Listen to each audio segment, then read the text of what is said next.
17 Δεκεμβρίου 2004.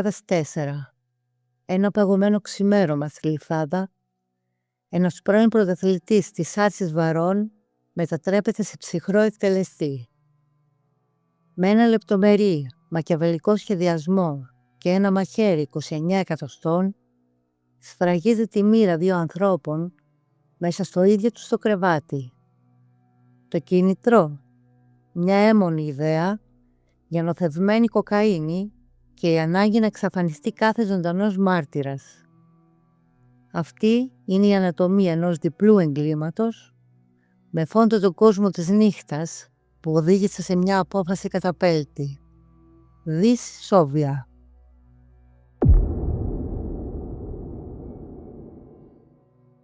Το ημερολόγιο έγραφε 17 Δεκεμβρίου 2004. Μισή ώρα μετά τα μεσάνυχτα, ο Γιώργος πέρασε το κατόφλι του σπιτιού του Νίκου. Από το 2001, ο Νίκος ήταν ο άνθρωπός του στις σκιές, ο προμηθευτής της λευκής σκόνης. 70 ευρώ άλλαξαν χέρια για ένα μόλις γραμμάριο κοκαίνης. Ο Γιώργος πήρε τη δόση του και επέστρεψε στο δικό του σπίτι, όπου μαζί με τη σύζυγό του, τη Μαρία, μοιράστηκαν την παράνομη ουσία μέσα στη σιωπή του σπιτιού τους. Όμως το μυαλό του Γιώργου ήταν ήδη δηλητηριασμένο από μια έμμονη ιδέα. Πίστευε ακράδαντα ότι ο Νίκος τον κορόιδευε το τελευταίο καιρό, πουλώντας του νοθευμένο εμπόρευμα, που δεν είχε πια καμία επίδραση πάνω του. Χρειαζόταν απεγνωσμένα αυτή τη ψευδαίσθηση της τεχνητής εφορίας, καθώς ένιωθε ψυχολογικά ράκος, βυθισμένο σε κατάθλιψη από τη μέρα που εγκατέλειψε οριστικά την επαγγελματική άρση βαρών. Οι καυγάδες ανάμεσα στους δύο άντρες είχαν γίνει πλέον ρουτίνα. Εκείνη τη νύχτα, καθώς η επίδραση της ουσίας ξεθόριαζε και η απογοήτευση γινόταν οργή, ο Γιώργος σιγουρεύτηκε για την οθεία και πήρε τη τελική του απόφαση. Ο Νίκος έπρεπε να πεθάνει. Το ξημέρωμα βρήκε την πόλη παγωμένη. Γύρω στις 7 το πρωί, ο Γιώργος πήρε ένα κουζινομάχαιρο από την κουζίνα του, ανέβηκε στη δίκυκλη μοτοσικλέτα του και έχοντας τη Μαρία μαζί του, οδήγησε πίσω στον τόπο του εγκλήματος. Η σκηνή ξετυλίχτηκε με ψυχρή μεθοδικότητα έξω από την κατοικία του θύματος. Πριν προχωρήσει την πράξη του, άφησε το μαχαίρι που είχε φέρει μαζί του έξω από την περίφραξη. Μπροστά του ορθωνόταν ένα σιδερένιο κυκλίδωμα ύψους 2 μέτρων, που κατέληγε σε κοφτερές λόγχες. Με την επιδεξιότητα που του χάριζε η αθλητική του διάπλαση, αναρχήθηκε στα κάγκελα και πέρασε στο μπαλκόνι του πρώτου ορόφου, εκεί όπου ο Νίκος κοιμόταν, την ίδια ώρα που στο ισόγειο της ίδιας οικοδομής αναπαυόταν η υποψία στη μητέρα του θύματος. Με μια βίαιη κίνηση, ο Γιώργος διέριξε την μπαλκονόπορτα της κουζίνας και εισέβαλε στο σκοτεινό διαμέρισμα. Ο Γιώργος κινήθηκε ανθόρυβα μέσα στο σκοτάδι προς το υπνοδωμάτιο, γνωρίζοντας καλά ότι εκεί κοιμόταν ο Νίκος μαζί με τη σύντροφό του την Κατερίνα. Αφού ξύπνησε τον Νίκο, κατευθύνθηκε στην εξωτερική πόρτα του σπιτιού και την άνοιξε διάπλατα, επιτρέποντας στη σύζυγό του, τη Μαρία, να περάσει το εσωτερικό σύμφωνα με το σχέδιο. Οι δύο άντρες βρέθηκαν στο σαλόνι. Η λογομαχία που ακολούθησε ήταν σύντομη και ψυχρή, με τον Γιώργο να διατηρεί μια σοκαριστική, απόλυτη ηρεμία. Τα μάτια του εντόπισαν μια συλλογή όπλων σε ένα έπιπλο του δωματίου. Χωρίς ίχνους δισταγμού, άπλωσε το χέρι του και άρπαξε ένα ξυφίδιο με λάμα 29 εκατοστών. Η επίθεση που εξαπολύθηκε εναντίον του Νίκου μπροστά στα μάτια της Μαρίας ήταν τυφλή και σφοδρή. Το μακρύ ατσάλι βυθίστηκε επανειλημμένα στο θώρακα και στη κοιλιακή χώρα του θύματος, καταφέροντας θανάσιμα πλήγματα σε ζωτικά όργανα. Ο Νίκος έπεσε νεκρός στο σημείο, μέσα σε μια λίμνη αίματος. Το μακελιό όμως δεν είχε τελειώσει. Ο Γιώργος, διατηρώντας την ίδια παγερή ψυχραιμία, επέστρεψε στο υπνοδωμάτιο που βρισκόταν η Κατερίνα. Η γυναίκα είχε ήδη ξυπνήσει από τη φασαρία και καλούσε απεγνωσμένα σε βοήθεια. Η φωνή της κόπηκε απότομα όταν ο Γιώργος χτύπησε με δύναμη στο στήθος και στη κοιλιά, χρησιμοποιώντας το ίδιο ξυφίδιο. Τα χτυπήματα ήταν τόσο βία που η λάμα του όπλου έμεινε καρφωμένη μέσα στο σώμα της. Αμέσως μετά, ο δράστης άρπαξε τη σύζυγό του και εξαφανίστηκαν μέσα στη νύχτα για να γλιτώσουν τη σύλληψη. Επιστρέφοντας στο δικό του σπίτι, επιδόθηκαν σε ένα σχολαστικό καθαρισμό, προσπαθώντας να σβήσουν κάθε ίχνος της σφαγής από τα ματωμένα ρούχα και τα παπούτσια τους. Πίσω στον τόπο του εγκλήματος, η Κατερίνα έδινε τη δική της μάχη. Αν και βαρύτατα τραυματισμένη, βρήκε τη δύναμη να συρθεί μέχρι το ισόγειο, όπου έμενε η μητέρα του Νίκου. Η ηλικιωμένη γυναίκα αντίκρισε το θέαμα και κάλεσε αμέσως στενοφόρο και τη διακομιδή της στο νοσοκομείο. Εκεί οι γιατροί την οδήγησαν εσπεσμένο σε χειρουργικό κρεβάτι, όμως η ζημιά στα ζωτικά της όργανα ήταν μη αναστρέψιμη.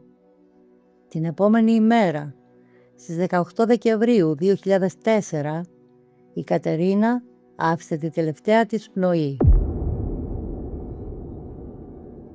Η εξιχνίαση της διπλής δολοφονίας δεν άργησε να έρθει για τις αστυνομικές αρχές. Το μοιραίο λάθος του δράστη βρισκόταν στη κουζίνα. Κατά τη διάρρηξη της μπαλκονόπορτας, ένα κομμάτι σπασμένο τζαμιού είχε κρατήσει πάνω του το αποτύπωμα από το δεξί δίχτυ του Γιώργου. Η έρευνα των αρχών έφερε στο φως και το παρελθόν του δράστη. 2 μήνες πριν από το διπλό φονικό, στις 20 Οκτωβρίου 2004 και ώρα 4:35 τα ξημερώματα, ο Γιώργος μαζί με έναν άγνωστο συνεργό είχαν εισβάλει σε ένα μίνι μάρκετ της περιοχής. Εκεί ο Γιώργος χτύπησε άγρια τον ιδιοκτήτη, εκμηδενίζοντας κάθε αντίσταση, ενώ ο συνεργός του άδειαζε από το ταμείο 500 ευρώ. Τα χρήματα αυτά έγιναν αμέσως λία τους. Λίγες ημέρες μετά το μακελιό στο διαμέρισμα, στις 23 Δεκεμβρίου 2004, η αστυνομία πραγματοποίησε έφοδο στη κατοικία του Γιώργου. Κατά την έρευνα, οι αστυνομικοί εντόπισαν και κατέσχεσαν ένα παράνομο πτυσσόμενο στιλέτο με μήκος λάμας 11 εκατοστών και συνολικό μήκος 24 εκατοστών. Ο Γιώργος βρέθηκε αντιμέτωπος με τις πράξεις του και τις ομολόγησε. Κανένας από τους ισχυρισμούς του δεν έγινε δεκτός. Το δικαστήριο απέρριψε τόσο τον πρασμό όσο και το ελαφρυντικό του μειωμένου καταλογισμού λόγω τοξικομανίας. Η ψυχρή λογική του εγκλήματος ήταν ξεκάθαρη. Ο ανθρωποκτόνος σκοπός αποδείχτηκε περίτρανα από το ίδιο το όπλο. Ένα φωνικό ξυφίδιο, απόλυτα πρόσφορο για να επιφέρει τον θάνατο, αλλά και από τα κέρια πλήγματα στα ζωτικά όργανα των θυμάτων. Το κίνητρο ήταν τυφλό και υπολογισμένο. Ο Νίκος έπρεπε να πεθάνει ως τιμωρία, επειδή ο δράστης πίστευε ότι τον κορόιδευε με την οθευμένη κοκαίνη. Η Κατερίνα έπρεπε να σφαγιαστεί για ένα και μόνο λόγο, για να μην αφήσει πίσω του έναν ζωντανό μάρτυρα που θα μπορούσε να τον κατονομάσει στις αρχές. Ο Γιώργος δεν έδρασε στα τυφλά. Γνώριζε άριστα τη διαρρύθμιση του σπιτιού. Ήξερε από τη συλλογή των ξφυρδίων στο σαλόνι και γνώριζε καλά ότι η Κατερίνα ζούσε εκεί ως σύντροφος του Νίκου. Ήταν ένας χώρος γνώριμος, τον οποίο επισκεπτόταν τακτικά επί 4 ολόκληρα χρόνια για να αγοράζει τις δόσεις του. Η απόφαση των δικαστών ξεκαθάρισε τις τελευταίες σκιές. Ο ισχυρισμός ότι το έγκλημα έγινε σε βρασμό ψυχικής ορμής ή υπό το καθεστώς μειωμένου καταλογισμού κατέρευσε σαν χάρτινος πύργος. Επίσης, το το επιχείρημα του φόβου που προέβαλε αποδείχθηκε ένα φθηνό άλοθη. Ο Γιώργος ισχυρίστηκε ότι ο Νίκος τον απείλησε πως θα καλέσει μπράβους για να τον εξοντώσουν. Η αλήθεια της σκηνής όμως ήταν εντελώς διαφορετική. Ο Νίκος ξύπνησε απότομα, ανυπεράσπιστος και άοπλος, μέσα στο ίδιο του το κρεβάτι. Δεν είχε ούτε τον χρόνο, ούτε τα μέσα να αντιδράσει. Βρέθηκε υπό τον απόλυτο έλεγχο ενός ανθρώπου που υπερτερούσε σωματικά λόγω της πρώτερης ενασχόλησής του με την άρση βαρών και της εμπειρίας του ως φρουρός ασφαλείας σε νυχτερινά κέντρα. Ο Γιώργος κινούνταν σε οικείο έδαφος και κρατούσε στα χέρια του ένα όπλο που άρπαξε από μια συλλογή που ήξερε ακριβώς που βρισκόταν. Οι δικαστικές αρχές δεν βρήκαν κανένα στοιχείο που να αποδεικνύει ότι ο δράστης αδυνατούσε να ξεχωρίσει το καλό από το κακό. Η υπεράσπιση προσπάθησε να αποδώσει το μακελιό σε μια ψυχοσική συνδρομή, η οποία υποτίθεται ότι διονγκώθηκε από τη χρήση αλκοόλ και χαπιών εκείνη τη μοιραία νύχτα. Η ιατρική πραγματικότητα όμως τους διέψευσε. Ο Γιώργος δεν έπασχε από καμία ψυχική νόσο. Δεν είχε παραλυρηματικές ιδέες, ούτε βίωνε παρανοϊκές ψευδαισθήσεις που θα μπορούσαν να μειώσουν το επίπεδο της συνείδησής του. Τα αντικαταθλιπτικά χάπια που έπαιρνε κατά καιρούς μαρτυρούσαν μια κατάθλιψη, όμως η κατάθλιψη δεν αφαιρεί από έναν άνθρωπο την αντίληψη του εγκλήματος. Η εξάρτησή του από την κοκαίνη ήταν δεδομένη, αλλά ούτε αυτή στάθηκε ικανή να αλλοιώσει τις πνευματικές του λειτουργίες σε βαθμό που να μην καταλαβαίνει το άδικο των πράξεών του. Έδρασε με πλήρη επίγνωση. Τα βαθύτερα αίτια της πτώσης του Γιώργου κρύβονταν στο παρελθόν του. Η κοκαίνη δεν ήταν απλώς μια συνήθεια, αλλά το καταφύγιό του για να ξεφεύγει από τα έντονα αισθήματα μειονεξίας που τον έπνιγαν. Ένας σοβαρός τραυματισμός τον είχε αναγκάσει να εγκαταλείψει οριστικά την επαγγελματική άρση βαρών, ενώ λίγο αργότερα τον εγκατέλειψε και η πρώτη του σύζυγος. Μέσα στην αίθουσα του δικαστηρίου, οι ισχυρισμοί της υπεράσπισης για θολωμένο μυαλό διαλύθηκαν οριστικά. Δεν υπήρχε κανένα στοιχείο που να αποδεικνύει χρήση παραισθησιογόνων ουσιών όπως LSD ή ηρωίνη που θα μπορούσαν να προκαλέσουν παραισθήσεις ή να αλλοιώσουν την επαφή του με την πραγματικότητα. Η ίδια η συγκροτημένη παρουσία του Γιώργου και η ψύχρεμη απολογία του στο ακροατήριο επιβεβαίωσαν πλήρως το επιστημονικό πόρισμα του ψυχίατρου του κυρίου Παπαδόπουλου. Το πιο κρίσιμο στοιχείο της υπόθεσης όμως ήταν ο χρόνος. Από τη στιγμή που ο Γιώργος έκανε χρήση της δόσης του μέχρι τη στιγμή που εισέβαλε στο σπίτι των θυμάτων είχαν μεσολαβήσει 6,5 ολόκληρες ώρες. Η επίδραση της ουσίας είχε πλέον περάσει εντελώς. Ο Γιώργος δεν έδρασε υπό την επίρρεια ναρκωτικών, ούτε σε κατάσταση αμόκ. Πήρε την απόφαση, οργανώθηκε και εκτέλεσε τη διπλή δολοφονία του Νίκου και της Κατερίνας, έχοντας απόλυτη πνευματική διάβγεια και μια παγερή, ήρεμη ψυχική κατάσταση. Το σύνολο των ενεργειών του Γιώργου αποκαλύπτει έναν λεπτομερή και ψυχρό σχεδιασμό.